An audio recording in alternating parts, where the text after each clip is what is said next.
एक स्टॉक है जिस पर आज सौमीत की एक रिसर्च है और वो है रेलवे स्टॉक। आईआरएफसी में हमने देखा है जोरदार तेजी देखने को मिल रही है। क्या बड़े ट्रिगर्स हैं ये एक बार सौमीत से समझ लेते हैं और ब्रोकरेजेस भी क्या व्यू बना रही हैं। सौमीत बताएं। आईआरएफसी स्टॉक पे आज हम इसलिए डिस्कशन कर रहे हैं क्योंकि अगर आप कल का ट्रेडेड शेयर्स देखेंगे एक्सचेंज पे, दोनों एक्सचेंजेस पे बीएसई और एनएसई पे, तो करीब 54 करोड़ शेयर्स थे। अब ये लगभग 30% है पब्लिक शेयर होल्डिंग का और 4% है टोटल इक्विटी का। ये टोटल ट्रेडेड शेयर्स था कल एक दिन का, दैट इज 54 करोड़। कल के जो वॉल्यूम्स थे वो 4 टाइम्स थे 20 डे एवरेज के सामने, और कल का जो मूव था स्टॉक का वो 20% अपर सर्किट पे स्टॉक लगा था, जो कि सबसे बड़ा मूव था कंपनी के लिए लिस्टिंग से लेके अब तक। अब इस कंपनी की लिस्टिंग हुई थी जनवरी 29, 2021 को। ईयर टू डेट बेसिस पे स्टॉक 100% से ज़्यादा गेन कर चुका है और 10% से ज़्यादा का मूव आईआरएफसी में सिर्फ 4 बार देखने को मिला है लिस्टिंग से लेके अब तक, और ये चार मूव जो हुए थे वो पिछले एक महीने में आईआरएफसी में हुए थे।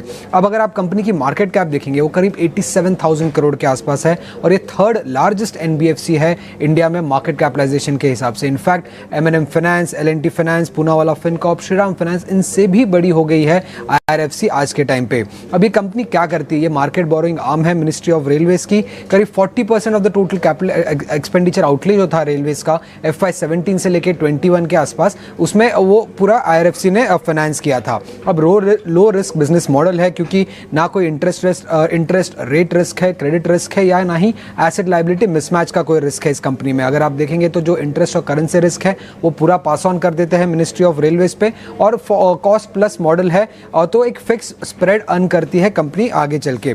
और अगर आप देखेंगे तो 98% जो लेंडिंग है वो मिनिस्ट्री ऑफ रेलवेज को होता है, तो क्रेडिट रिस्क भी बहुत मिनिमल है आईआरएफसी में। बट काफ़ी सारे रिस्क है इस रैली में। अगर सबसे पहला रिस्क आप देखेंगे तो FY 23 का जो डिसबर्समेंट था वो 46% लोअर था ऑन YOY बेसिस, और कंपनी ने क्लियरली ये कहा है कि FY 24 के लिए उनके पास अभी तक कोई भी गाइडेंस नहीं मिला है मिनिस्ट्री ऑफ रेलवे से कि कितना फाइनेंसिंग वो कर सकते हैं आईआरएफसी से, क्योंकि अगर आप देखेंगे FY 24 का जो कैपिटल आउटले था 2.4 लाख करोड़ का, वो पूरा ग्रॉस बजटरी सपोर्ट के थ्रू होगा।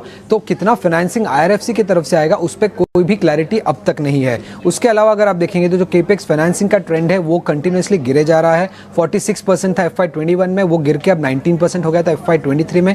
और सबसे बड़ा रिस्क जो है कंपनी को लेके वो ये है कि गवर्नमेंट अपना स्टेक डाइल्यूट करेगी आगे चल के, क्योंकि अगर आप देखेंगे तो गवर्नमेंट होल्डिंग अभी 83% पे है और सेबी नॉर्म्स के हिसाब से जनवरी एंड 2024 तक गवर्नमेंट को अपनी होल्डिंग 75% पे इस पर लानी होगी। तो एक गवर्नमेंट डाइल्यूशन का भी रिस्क आ जाता है आईआरएफसी पे। और वैल्यूएशन अगर आप देखेंगे तो 1.9 टाइम्स है प्राइस टू बुक, जबकि हिस्टोरिकल वैल्यूएशन इस कंपनी के 0.8 टाइम्स के आसपास थे। तो ये रहा आईआरएफसी पे हमारा एक डिटेल रिसर्च। ठीक है, लेकिन एक बार आईआरएफसी पे एक चार्ट चेक ले लेते हैं क्विक कि इतनी बड़ी चाल चलने के बाद, और जिस तरह से हम ये तो रेलवे फाइनेंसिंग से जुड़ी कंपनी है और जिस तरह से मार्केट कैप भी इसकी दूसरे फाइनेंशियल से, चाहे सीवी साइड के फाइनेंसर्स हो, उससे बड़ी हो चुकी है। तो क्या किसी तरह के पोटेंशियल रिस्क भी हैं आप चार्ट पे जो दिख रहे हैं? वैशाली, एक बार आईआरएफसी के चार्ट चेक करके बताएंगे।